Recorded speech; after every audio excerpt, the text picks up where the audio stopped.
If you know my next guest, you've certainly seen her as the global star of Baywatch and gracing the cover of Playboy magazine 14 times. But there is far more to Pamela Anderson than all that, as I discovered in a wide-ranging conversation on the perils of being a woman in Hollywood to reckoning with her own trauma as a victim of childhood sexual abuse. Watch.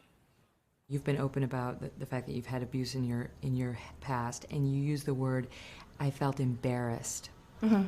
I think there's so many women out there now feeling that way about their own harassment or abuse, or something that happened to them, embarrassed. To them, what would you say? Well, we naturally blame ourselves. I didn't tell my mother for a long time, and even when I told her, she went, oh, well, that's in the past, don't even think about it anymore. But you somehow think that you were to blame. But I learned to never put myself in those situations again. And when I came to Hollywood, of course, I've had a lot of offers to do private auditions and things that made absolutely no sense, just common sense. Don't go into a hotel room alone. Don't, if someone answers the door in a bathrobe, leave.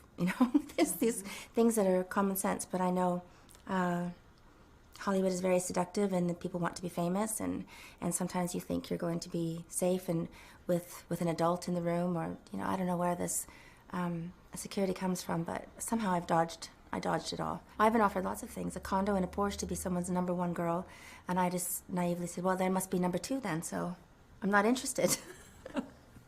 Or just money, homes, roles in movies, and I just didn't want to do it that way. I had no desire. And I'm a romantic, and that didn't appeal to me. I understand you have had a Harvey Weinstein encounter. He's very intimidating. And I was doing a movie, Superheroes or something, I barely remember it. And I played the invisible girl with an invisible dog. And, as a PETA activist and animal activist, I don't work with animals in film because they're treated horribly. And so I said, if I have an invisible dog, I just want to make sure there's no dog there.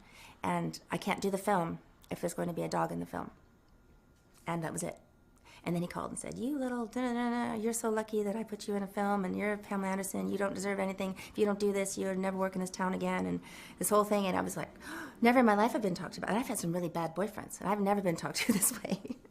Were you surprised when you heard all the women coming out about him? No. I think it was common knowledge that certain producers or certain people in Hollywood are people to avoid, privately. You know what you're getting into if you go to a hotel room alone. Well, a lot of the women talk about how they felt their agent set it up, their agent wouldn't put them in a dangerous position, this is a famous guy. And go with them. That's what they should have done, sent somebody with them. Mm-hmm. I just think there's easy ways to remedy that. That's not a good excuse. I think next time, now there's more awareness. Now there's more awareness, for sure. The dangers that lurk. The dangers that lurk. I know that you've been critical of, online pornography and what that does to a relationship, what it does to a marriage. Does that include Playboy? Right, that's the obvious question. Well, everyone has to figure out what their version of pornography is. Pornography, I guess I'm considering something bad or violent or, explicit. I think Playboy is cute and titillating and girl next door. I don't really consider it pornography, but some people might. If pornography is taking the place of your romantic relationship, and sex in a marriage, and if you haven't touched your wife in a year and you're in the basement watching porn, that's a problem. It's an addiction. And it's something people need to talk about, which they don't want to talk about. But I spoke at Oxford and Cambridge on this subject, and I had girls coming up with tears in their eyes saying, I'm 20 years old and my boyfriend wants to do these crazy things to me and I have no one to talk to about it, and I just thank you so much for bringing this up because I don't want to do this. I don't want to humiliate myself. And he thinks this is what sex is because he's learned about sex online.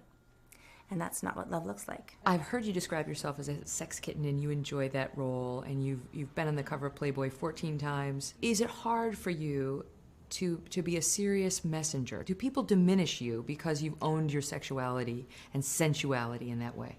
Well, I think it's gotten me in the door a lot. And I think there's been more good than bad, but obviously there's, downsides to it as well. But I kind of like not having much to live up to, because then I can surprise people. I form a full sentence. I'm a genius.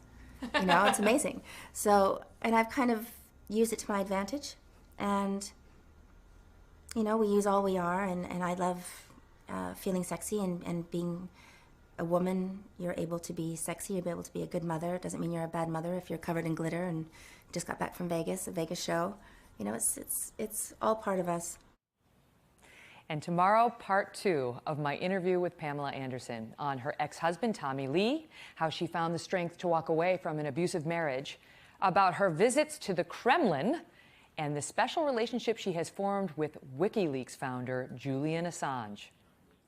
He's so funny, and he's very kind, and he's very smart, he's brilliant, and we talk about everything. I'm there for 4 hours at a time, and I see him all the time. And we talk about, he asks me about my kids, about my life. We just have this great conversation. Is it romantic?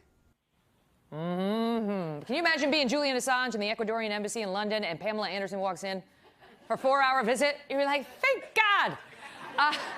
We talk about that. Hello, Today fans. Thanks for checking out our YouTube channel. Subscribe by clicking that button down there and click on any of the videos over here to watch the latest interviews, show highlights, and digital exclusives.